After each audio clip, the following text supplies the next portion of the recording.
Alright guys, we're gonna try it again. Safety off. Alright, so stand back.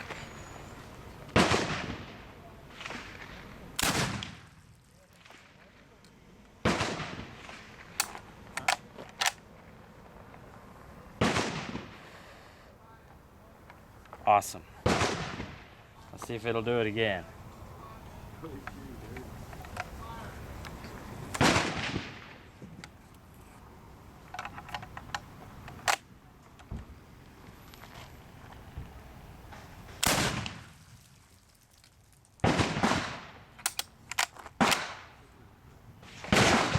Well, that's it.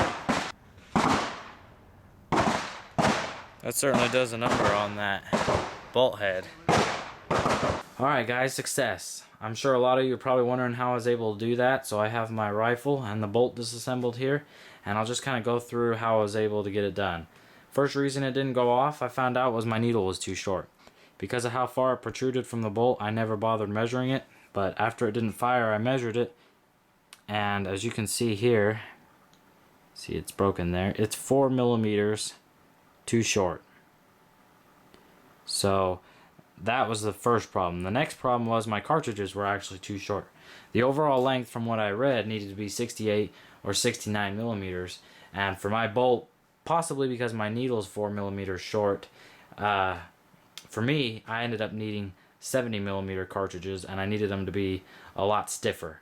So I stiffened them up, made the walls a little thicker, packed the powder in tighter, and then the last thing that I had to do to get 100% ignition is I took the 4-wing musket cap, and hopefully you can see down inside there.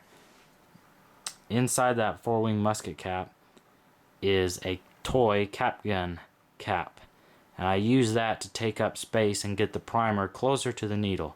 And then what I did is I put 4F, and I put just enough 4F in there to bring it up flush with the toy cap gun cap, not to the rim of the 4-wing musket cap. So I brought 4F black powder flush down there, and then that ended up working perfectly. I tested several of them before we went shooting, and then unfortunately by the time I was able to get out there, I only had time to fire 2 rounds, but they, as you guys saw, they functioned flawlessly. So like I said, I was just determined to get it done this weekend, and I'm very happy with my results. I plan a lot more shooting to come, and hopefully my new needle will be here pretty soon, so I don't have to continue to jimmy rig things. But you know, as you can see here, if you're determined to do something and you think about it enough, which believe me, I thought about this a lot, you can get it done. This millimeter, or this needle is 4 millimeters out of spec, and I was still able to fire with 100% reliability. Oh, and on top of that, the radiator hose joint that I used ended up working flawlessly. As you could see there, the first time I fired it, I held my face out of the way because I wanted to see how it would work. But the next time, you know, I mean, flawless. It didn't leak any gas at all. And the reason I decided to go with this was because a lot of the other joints that I was looking at that you could buy online from overseas, they all said that they needed to not come in contact with oil because they would swell. Well, you know, guns are full of oil, or especially black powder guns. You got to keep them nice and lubed. You got to keep them from rusting.